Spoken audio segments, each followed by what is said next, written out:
Remark for others. Senator Kane, good afternoon, sir. Madam President, nice to see you. Happy holidays. Happy holidays to you. Madam President, Senator Linares just asked me how long I was going to speak, and I said, not long. I mean, it's the same speech over and over, just in a different suit. But it's a new suit? No, well, it's a new tie anyway. Thank you for contributing. Like it? Not bad, right? But in reality, it is the same speech. I mean, here we are again, doing another deficit mitigation package. And I will say that during the regular session, the Democrats in the legislature, along with the governor, negotiated that budget. And to the governor's credit and to the credit of the majority, the Republicans were in the room this time, and it does make sense when all four caucuses get to participate. I remember 2012 deficit mitigation and how well it worked when all four caucuses were in the room, and I think the state of Connecticut is better off when that takes place, and I think Senator Bayh will agree. But, I've got elected in 2008, Madam President, and every year I've been here, every year since, and I had a different suit on back then, believe me. Every year since, we've had a deficit, right? I mean, we've had to adjust for a deficit. Well, somewhere along the line, someone in this building has to say, maybe things aren't working out. Maybe this isn't working. Maybe we should try something new. I mean, I went to the state library and I looked up how many public acts we passed in regards to deficit mitigation. So you could go back to Public Act 0801, which is 2008, an act concerning deficit mitigation.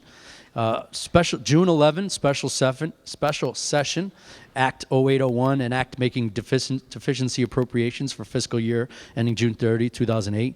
Public Act 09-1, Public Act 09-2, 09-111, 09 10-3, 1161, 12-1, 13-239. I mean, it sounds like I'm counting off, but it's 15. Every year it's been the same thing. It's the same old song. And I know we work on a 2-year budget process, but we continue to have these negotiations, have these debates, and they continue to put Connecticut further in a deeper and deeper hole. In today's bill, there's nothing really that addresses 2017 the way it should be addressed. There's still a $600 million deficit in 17, and only, I think, $200 million towards 17 was addressed in this legislation.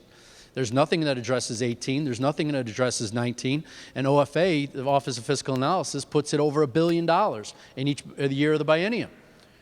So when are we going to look long-term and try to fix the structural needs of this state? When are we going to look at this and say we are repetitively going into deficit? We obviously spend more than we make. We spend more than we take in. We tax too much. We've had the largest tax increase in our state's history, followed by the second largest tax increase in our state's history, and we're still in deficit. Hello? We're still in deficit. It's not working. It doesn't work. I was talking to a realtor the other day, Madam President, and he does a lot of relocations. And he was saying how he deals with a lot of companies out of New York and what have you. And he was relaying to me a conversation he had with a moving company that he deals with in these relocations.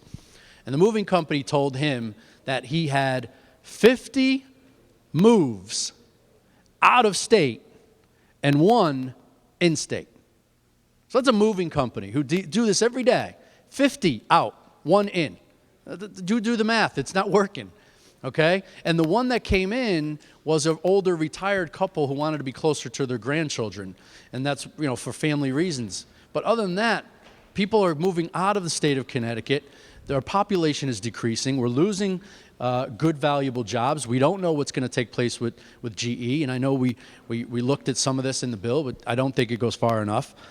But when are we going to finally decide that this Band-Aid approach doesn't work? When are we going to realize that all we're doing is fighting that tide and fixing what's keeping us afloat for today, but not necessarily looking at the long term? Because sooner or later, my kids are going to be of age. There's some other people who have smaller kids that are going to be of age. Maybe you have some college-age kids who are away at school and aren't coming back. I had a friend of mine whose daughter is looking at schools in North Carolina and Virginia, and she said to me, she's not coming back. I know this. I already know this now. And she's resounded to that fact, that there are better opportunities elsewhere because there are greener pastures. There are more reasonable places to live without high taxation, without high costs, and without these budget deficits that continue to grow. Just yesterday, there was a report in Kiplinger. We are the third worst state as far as pension obligation. You know, I mean, the rankings are not good, ladies and gentlemen. People outside of Connecticut are looking at us saying, what are you doing to fix this long-term process? And I don't think we are. I really don't.